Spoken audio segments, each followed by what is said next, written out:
Think about the last difficult conversation you lost. Maybe you had the better facts. Maybe your request was reasonable. Maybe you explained it clearly 3 different ways.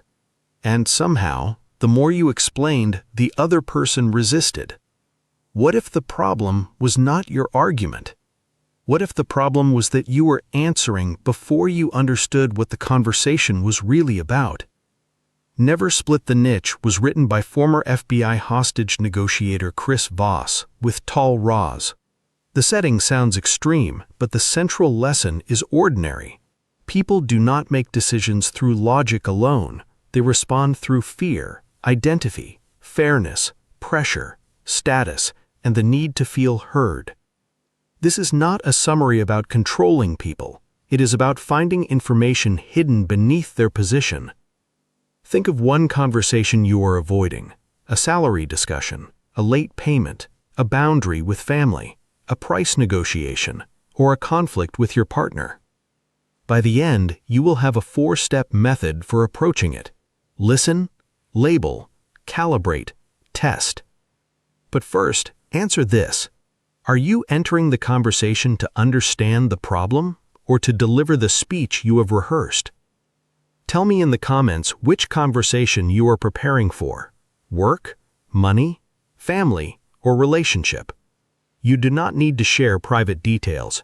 Choosing the category makes the lesson immediately practical. 1. Listening is not waiting for your turn.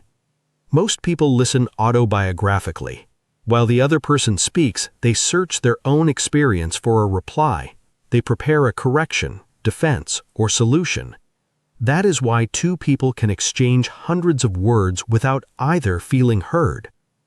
Voss emphasizes tactical empathy, understanding the other person's perspective and emotions without necessarily agreeing with them.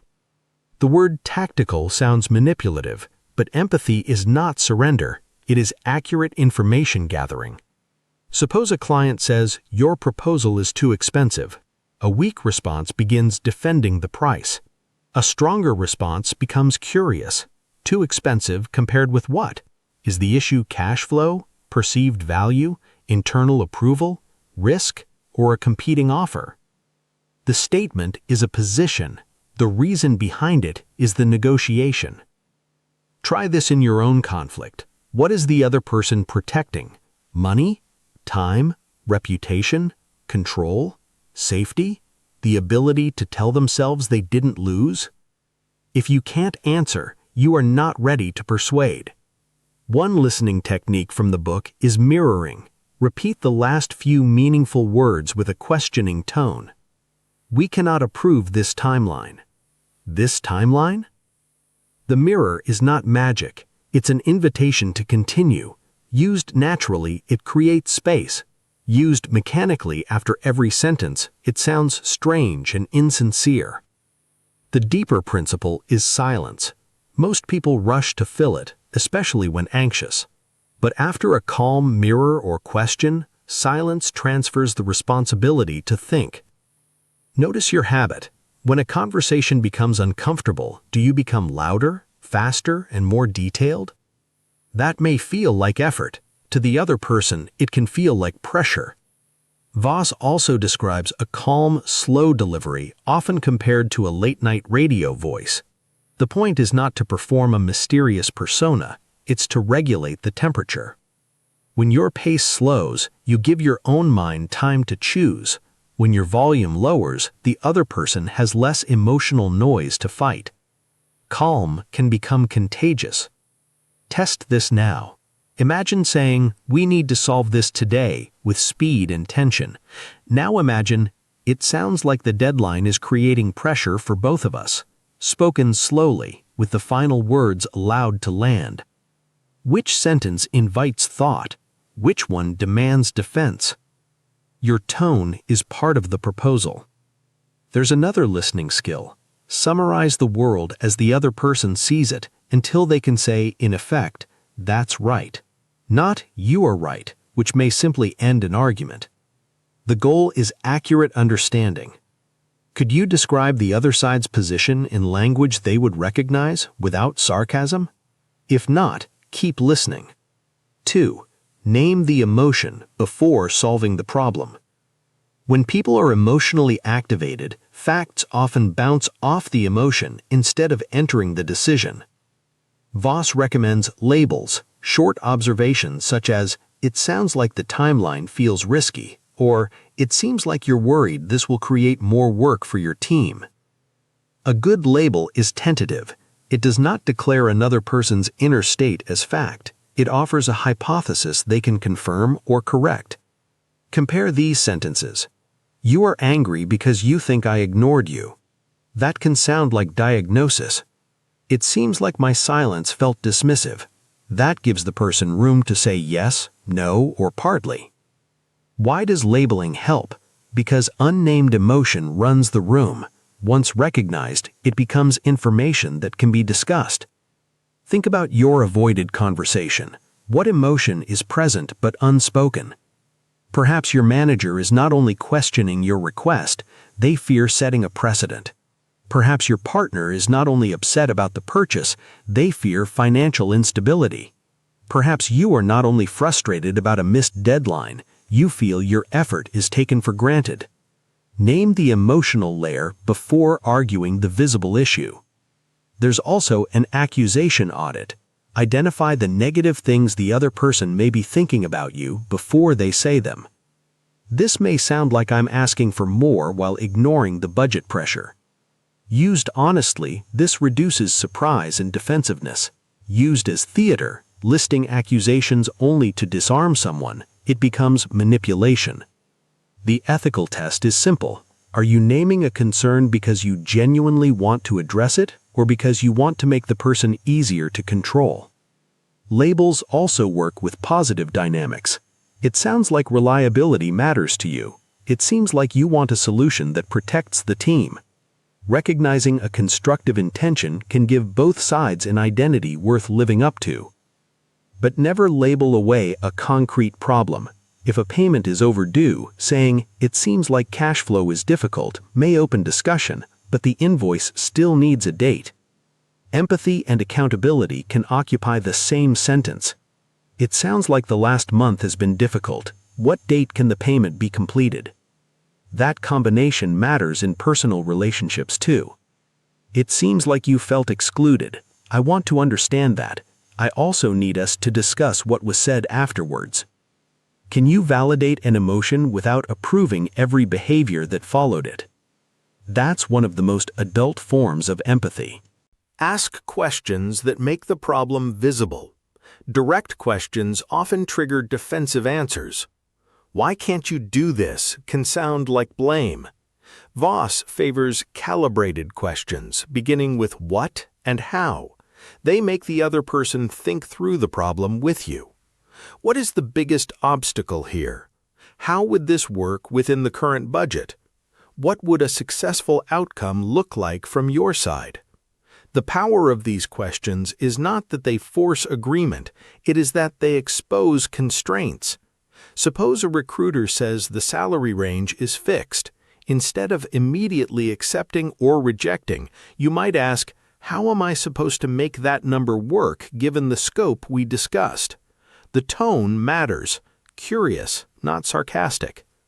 The answer may reveal that base salary is fixed, but signing bonus, remote work, review timing, title, vacation, or responsibilities are negotiable. That hidden flexibility is often more valuable than winning the original argument. Now apply this to a personal conflict. Instead of, "Why can't you ever help?" try, "What would a fair division of this responsibility look like to you?" Instead of, "You don't care," try, "How should we handle this when one of us feels ignored?" A calibrated question does not replace standards. If someone repeatedly violates an agreement, you may need a boundary rather than another elegant question. Ask yourself, am I dealing with missing information, or am I avoiding a decision about a pattern I already understand? Negotiation is useful when a workable agreement exists. It is not a duty to keep negotiating forever. Calibrated questions can also reveal whether a demand is realistic. Someone gives you an impossible deadline. Instead of immediately promising or refusing, ask, "What should I deprioritize so this can be completed by Friday?" Now the hidden trade-off becomes visible. A family member expects you to attend every event. Ask, "How can I be present for the important moments while also protecting the commitments I have already made?"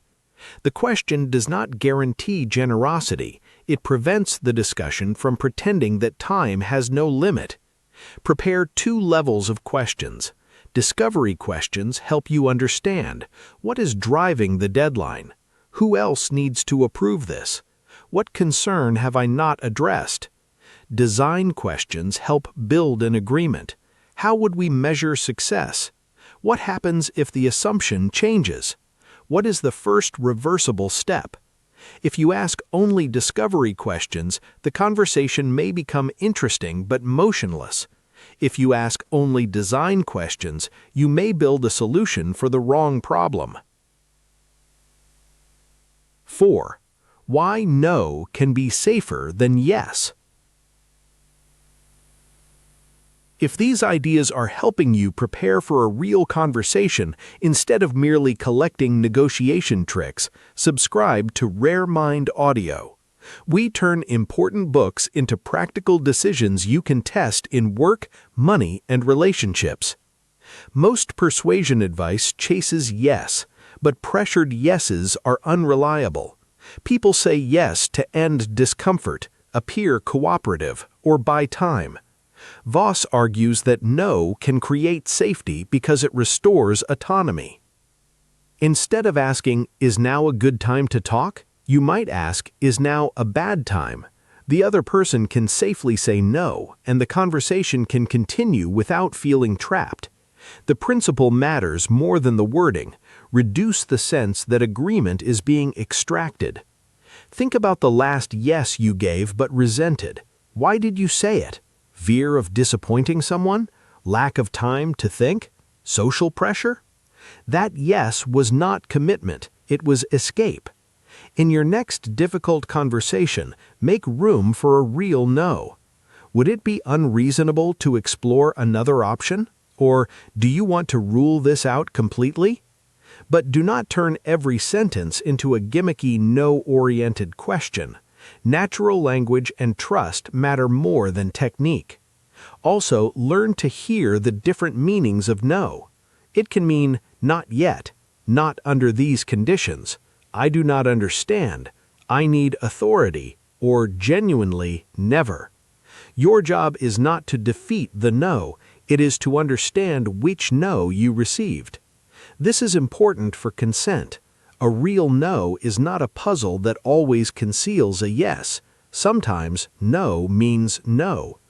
If the other person rejects the proposal clearly, continuing to cycle through techniques can become pressure. Ask once whether the objection is timing, terms, or the entire idea. Hear the answer. Respect the boundary.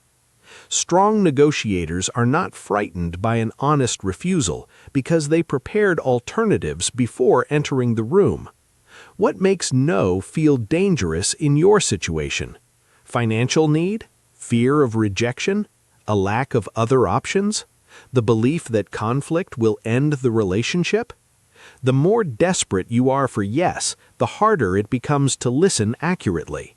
That's why preparation outside the conversation creates calm inside it. Build alternatives before you need them. Research the market before discussing salary. Identify another supplier before renewing a contract. Know where you can stay before setting a housing boundary. Options do not guarantee power, but they reduce the temptation to turn empathy into begging. The unknown information that changes everything. Voss uses the metaphor of a black swan, a piece of information you didn't know existed that changes the negotiation. In ordinary life, black swans are hidden pressures, deadlines, relationships, fears, and constraints. A landlord refusing a repair may be planning to sell. A client delaying payment may be waiting on one investor. A colleague opposing your proposal may fear their role will disappear if it succeeds. A partner resisting a move may be worried about caring for a parent but hasn't said it clearly. You can't discover these facts while performing your argument.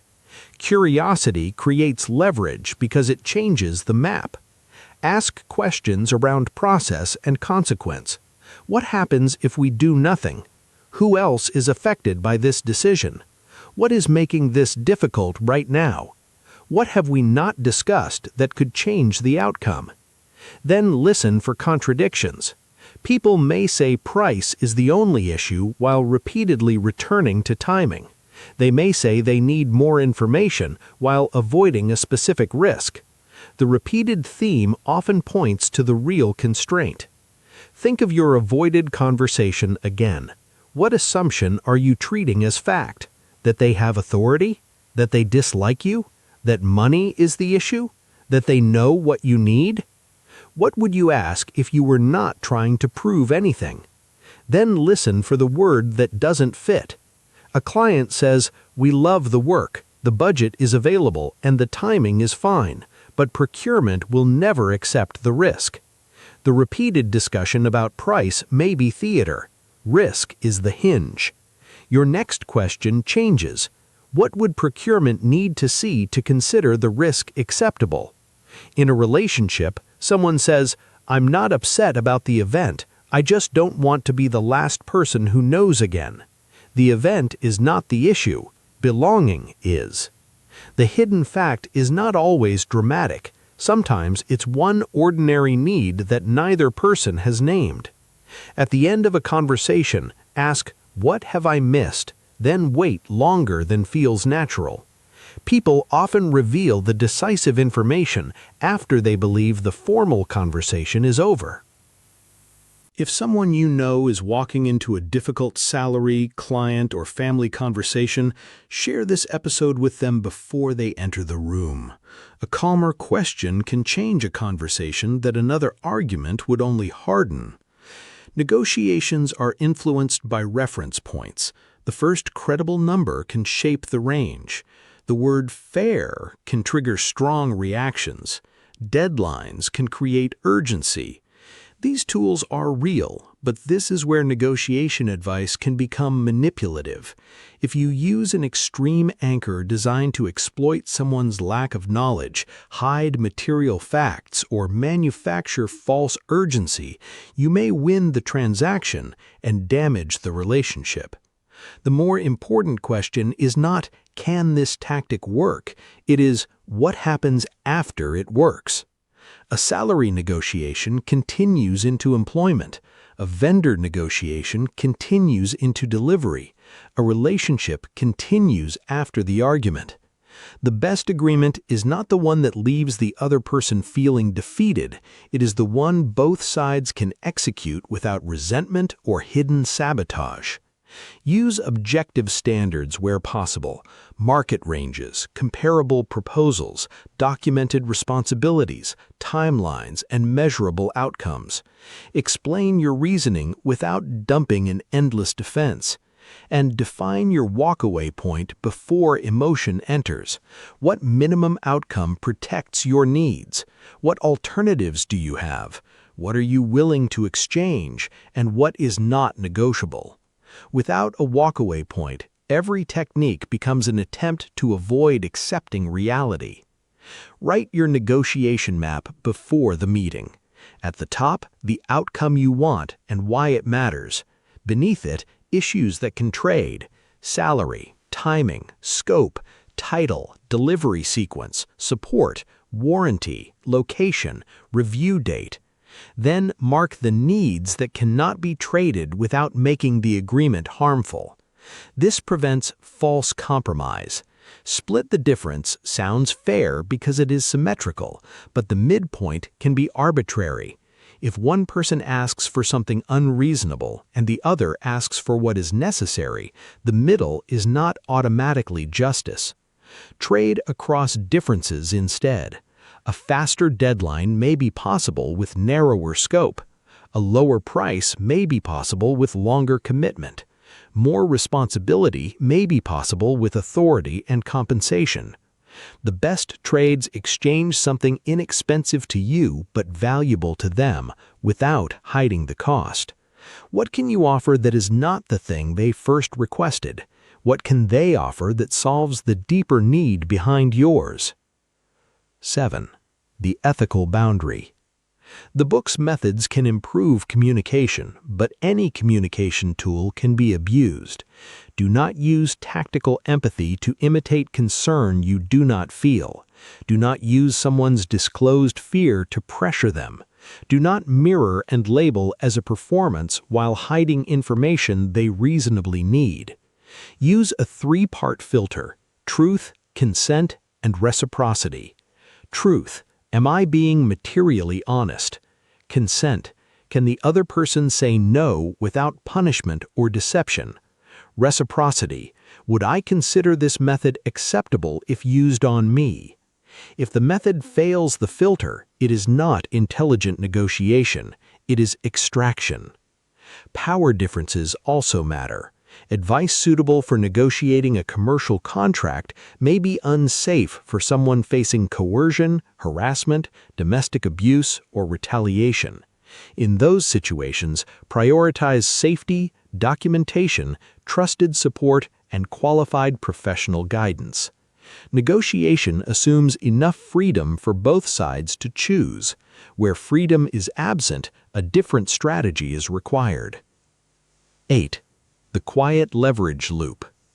Now use the Rare Mind audio framework for your next difficult conversation. First, listen. Enter with 3 questions and no opening speech. What matters most to them? What are they protecting? What would make agreement difficult? Second, label. Offer one tentative observation about the emotional or practical concern. It sounds like predictability matters more than speed here. Third, calibrate.